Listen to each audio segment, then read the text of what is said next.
নমস্কার বন্ধুরা, আমি আজকে এসে গেছি পটল নিয়ে। আজকে পটল বাহার করে দেখাবো। চলো দেখে দাও আমি কিভাবে বানাই। প্রথমে আমি পটলগুলোকে নুন হলুদ মাখাবো।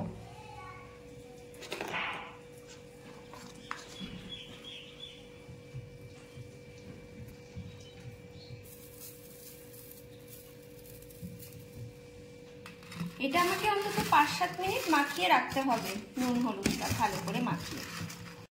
এখানে আমি চীনাবাদাম নিয়ে নিয়েছি আর হাফ কাপ মতন দুধ নিয়ে নিয়েছি। আগের থেকে আমি চীনাবাদামগুলোকে ভিজিয়ে রেখেছি। এই চীনাবাদামগুলোকে দুধ দিয়ে আমি বেটে নেব। এবার বেটে নেব।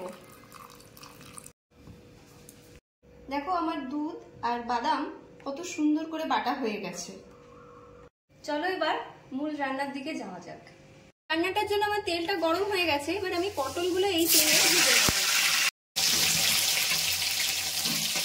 পটলগুলো একটুখানি লাল করে ভেজে নিতে হবে।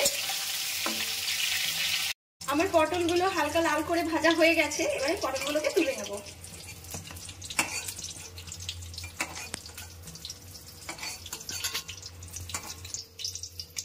তেলেতে আমি হাফ চামচেরও কম কালো জিরে ফোড়ন দিয়ে দিচ্ছি আর দিচ্ছি 1 চামচের মতন পোস্ত।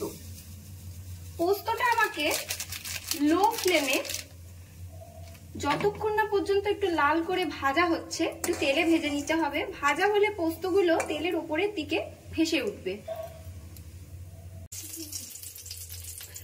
এবারে আমি বাদাম আর দুধের যে মিশ্রণটা বেটে রেখেছিলাম ওটা আমি তেলের মধ্যে দিয়ে দিচ্ছি। এবারে আমি এতে দিয়ে দেব হাফ চামচ লাল লঙ্কার গুঁড়ো, হাফ চামচ মতন কাশ্মীরি লঙ্কার গুঁড়ো, আর দিয়ে দেবো স্বাদ মতন নুন, আর দিতে হবে স্বাদ মতন মিষ্টি।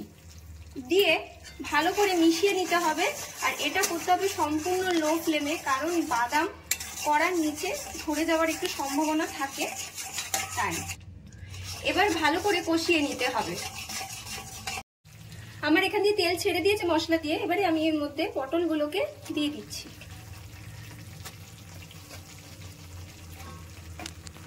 দিয়ে কষিয়ে নেবো ভালো করে।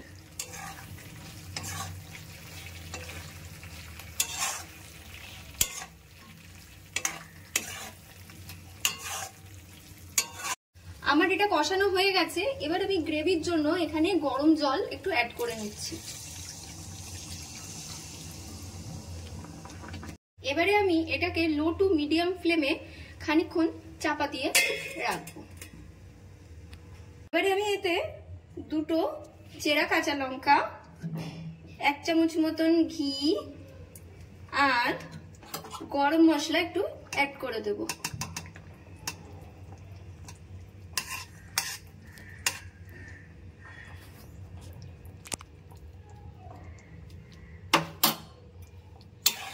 দিয়ে ভালো করে মিশিয়ে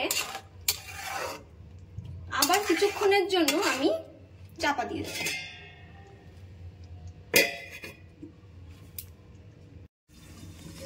আমার রান্নাটা হয়ে গেছে। এবারে গ্যাসের ফ্লেমটাকে অফ করব। দেখো আমার রান্নাটা হয়ে গেছে, তেল ছেড়ে দিয়েছে একদম।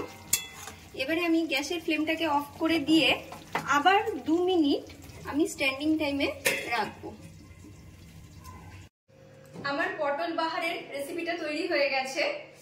তোমরা অবশ্যই বাড়িতে এটা ট্রাই করবে আর লাইক, কমেন্ট, সাবস্ক্রাইব করতে একদম ভুলবে না।